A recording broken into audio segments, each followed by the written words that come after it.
بسم اللہ الرحمن الرحیم۔ السلام علیکم پیارے دوستو، سیرت النبوی کی ایک نئی ویڈیو کے ساتھ حاضر ہیں۔ دوستو، سیرت النبوی کے اس سلسلہ کو سننے اور سمجھنے کے لیے ہمارے اس یوٹیوب چینل کو سبسکرائب کر کے بیل نوٹیفیکیشن آن کر لیں تاکہ نئی آنے والی ویڈیو کا نوٹیفیکیشن آپ تک پہنچتا رہے۔ جزاک اللہ۔ ملک شام کا ایک یہودی ایسے مکہ سے کچھ فاصلے پر رہتا تھا۔ وہ جب بھی کسی کام سے مکہ آتا، وہاں کے لوگوں سے ملتا تو ان سے کہتا، بہت قریب کے زمانے میں تمہارے درمیان ایک بچہ پیدا ہوگا، سارا عرب اس کے راستے پر چلے گا، اس کے سامنے ذلیل اور پست ہو جائے گا، وہ عجم اور اس کے شہروں کا بھی مالک ہو جائے گا۔ یہی اس کا زمانہ ہے۔ جو اس کی نبوت کے زمانے کو پائے گا اور اس کی پیروی کرے گا، وہ اپنے مقصد میں کامیاب ہو جائے گا۔ جس خیر اور بلائی کی وہ امید کرتا ہے، وہ اس کو حاصل ہوگی، اور جو شخص اس کی نبوت کا زمانہ پائے گا مگر اس کی مخالفت کرے گا، وہ اپنے مقصد اور آرزوؤں میں ناکام ہو جائے گا۔ مکہ معظمہ میں جو بچہ پیدا ہوتا، وہ یہودی اس بچے کے بارے میں تحقیق کرتا اور کہتا، ابھی وہ بچہ پیدا نہیں ہوا ہے۔ آخر جب نبی کریم صلی اللہ علیہ وآلہ وسلم اس دنیا میں تشریف لائے تو عبد المطلب اپنے گھر سے نکل کر اس یہودی کے پاس پہنچے۔ اس کی عبادت گاہ کے دروازے پر پہنچ کر انہیں آواز دی۔ ایس نے پوچھا، کون ہے؟ انہوں نے اپنا نام بتایا۔ پھر اس سے پوچھا، تم اس بچے کے بارے میں کیا کہتے ہو؟ اس نے انہیں دیکھا، پھر بولا، ہاں تم ہی اس کے باپ ہو سکتے ہو۔ بے شک وہ بچہ پیدا ہو گیا ہے جس کے بارے میں نے تم لوگوں سے کہا تھا، وہ ستارہ آج طلوع ہو گیا ہے، جو اس بچے کی پیدائش کی علامت ہے، اور اس کی علامت یہ ہے کہ یہ بچہ 3 دن تک دودھ نہیں پیے گا۔ اور یہودی نے جو یہ کہا تھا کہ ہاں آپ ہی اس کے باپ ہو سکتے ہیں، اس سے مراد یہ ہے کہ عرب میں دادا کو بھی باپ ہی کہا جاتا ہے۔ اور نبی کریم صلی اللہ علیہ وآلہ وسلم نے ایک بار خود فرمایا تھا، میں عبد المطلب کا بیٹا ہوں۔ یہودی نے عبد المطلب سے یہ بھی کہا تھا، اس کے بارے میں اپنی زبان بند رکھیں، یعنی کسی کو کچھ نہ بتائیں، ورنہ لوگ اس بچے سے زبردست حسد کریں گے، اتنا حسد کریں گے کہ آج تک کسی نے حسد نہیں کیا، اور اس کی اس قدر سخت مخالفت ہوگی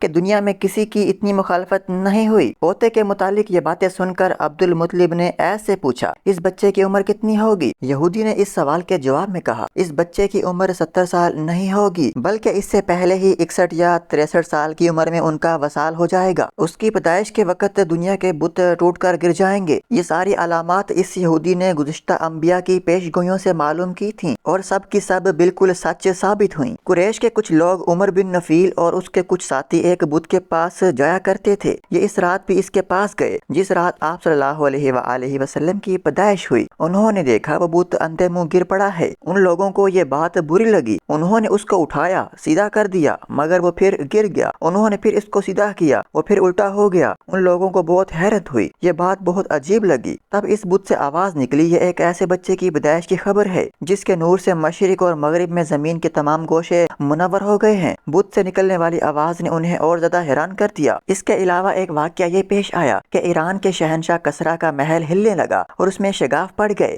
یہ محل نہایت ہی مضبوط تھا، بڑے بڑے پتھروں اور چونے سے تعمیر کیا گیا تھا۔ اس واقعے سے پوری سلطنت میں دہشت پھیل گئی۔ شگاف پڑنے سے خوفناک آواز بھی نکلی تھی۔ محل کے 14 کنگرے ٹوٹ کر نیچے آ گرے تھے۔ آپ کی پیدائش پر ایک واقعہ یہ پیش آیا کہ فارس کے تمام آتش کدوں کی وہ آگ بجھ گئی جس کی وہ لوگ پوجا کرتے تھے اور اس کو بجھنے نہیں دیتے تھے، لیکن اس رات میں ایک ہی وقت میں تمام کے تمام آتش کدوں کی آگ انا فنا بجھ گئی۔ آگ کے پوجنے والوں میں رونا پیٹنا مچ گیا۔ کسریٰ کو یہ تمام اطلاعات ملیں تو اس نے ایک کاہن کو بلایا۔ اس نے اپنے محل میں شگاف پڑنے اور آتش کدوں کی آگ بجھنے کے واقعات اسے سنائے اور پوچھا، آخر ایسا کیوں ہو رہا ہے؟ وہ کاہن خود تو جواب نہ دے سکا، تاہم اس نے کہا، ان سوالات کے جوابات میرا ماموں دے سکتا ہے۔ کسریٰ نے کہا، ٹھیک ہے، تم جا کر ان سوالات کے جوابات لے کر آؤ۔ وہ گیا، اس نے یہ تمام واقعات اسے سنائے۔ اس نے سن کر کہا، ایک ایسے نبی ظاہر ہوں گے جو عرب اور شام پر چھا جائیں گے، اور جو کچھ ہونے والا ہے وہ ہو کر رہے گا۔ اس نے یہ جواب کسریٰ کو بتایا۔ اس وقت تک کسریٰ نے بھی دوسرے کاہنوں سے معلومات حاصل کر لی تھیں، چنانچہ یہ سن کر اس نے کہا، تب پھر ابھی وہ وقت آنے میں دیر ہے، یعنی ان کا غلبہ میرے بعد ہوگا۔ پیدائش کے 7ویں دن عبد المطلب نے آپ کا عقیقہ کیا اور نام محمد رکھا۔ عربوں میں اس سے پہلے یہ نام کسی کا نہیں رکھا گیا تھا۔ قریش کو یہ نام عجیب سا لگا، چنانچہ کچھ لوگوں نے عبد المطلب سے کہا، اے عبد المطلب، کیا وجہ ہے کہ تم نے اس بچے کا نام اس کے باپ دادا کے نام پر نہیں رکھا بلکہ محمد رکھا ہے، اور یہ نام نہ تمہارے باپ دادا میں کسی کا ہے اور نہ تمہاری قوم میں کسی کا ہے؟ عبد المطلب نے جواب دیا، میری تمنا ہے کہ آسمانوں میں اللہ تعالیٰ اس بچے کی تعریف فرمائیں اور زمین پر لوگ اس کی تعریف کریں۔ محمد کے معنی ہیں جس کی بہت زیادہ تعریف کی جائے۔ اسی طرح والدہ کی طرف سے آپ کا نام احمد رکھا گیا۔ احمد نام بھی اس سے پہلے کسی کا نہیں رکھا گیا تھا۔ مطلب یہ کہ ان دونوں ناموں کی اللہ تعالیٰ نے حفاظت کی اور کوئی بھی یہ نام نہ رکھ سکا۔ احمد کا مطلب ہے سب سے زیادہ تعریف کرنے والا۔ علماء کرام نے لکھا ہے آپ احمد پہلے ہیں اور محمد بعد میں، یعنی آپ کی تعریف دوسروں نے بعد میں کی۔ اس سے پہلے آپ کی شان یہ ہے کہ آپ اللہ تعالیٰ کی سب سے زیادہ حمد و ثنا کرنے والے ہیں۔ پرانی کتابوں میں آپ کا نام احمد ذکر کیا گیا ہے۔ اپنی والدہ کے بعد آپ نے سب سے پہلے حضرت صوبیہ رضی اللہ تعالیٰ عنہا کا دودھ پیا۔ حضرت صوبیہ رضی اللہ تعالیٰ عنہا نبی کریم صلی اللہ علیہ وآلہ وسلم کے چچا ابو لہب کی باندھی تھیں۔ ان کو ابو لہب نے آپ کی پیدائش کی خوشی میں آزاد کر دیا تھا۔ حضرت صوبیہ رضی اللہ تعالیٰ عنہا نے آپ کو چند دن تک دودھ پلایا۔ انہی دنوں حضرت صوبیہ رضی اللہ تعالیٰ عنہا کے ہاں اپنا بیٹا پیدا ہوا تھا۔ آپ کی والدہ نے آپ کو صرف 9 دن تک دودھ پلایا۔ ان کے بعد حضرت صوبیہ رضی اللہ تعالیٰ عنہا نے دودھ پلایا۔ پھر دودھ پلانے کی باری حضرت حلیمہ سعدیہ رضی اللہ تعالیٰ عنہا کی آئی۔ حضرت حلیمہ سعدیہ رضی اللہ تعالیٰ عنہا اپنی بستی سے روانہ ہوئی۔ ان کے ساتھ ان کا دودھ پیتا بچہ اور شوہر بھی تھے۔ حضرت حلیمہ سعدیہ رضی اللہ تعالیٰ عنہا دوسری عورتوں کے بعد مکہ میں داخل ہوئیں۔ ان کا کھچر بہت کمزور اور مریل تھا۔ ان کے ساتھ ان کی کمزور بوڑھیا اونٹنی بھی تھی، وہ بہت آہستہ چلتی تھی۔ ان کی وجہ سے حلیمہ رضی اللہ تعالیٰ عنہا قافلے سے بہت پیچھے رہ جاتی تھیں۔ اس وقت بھی ایسا ہی ہوا، وہ سب سے آخر میں مکہ میں داخل ہوئیں۔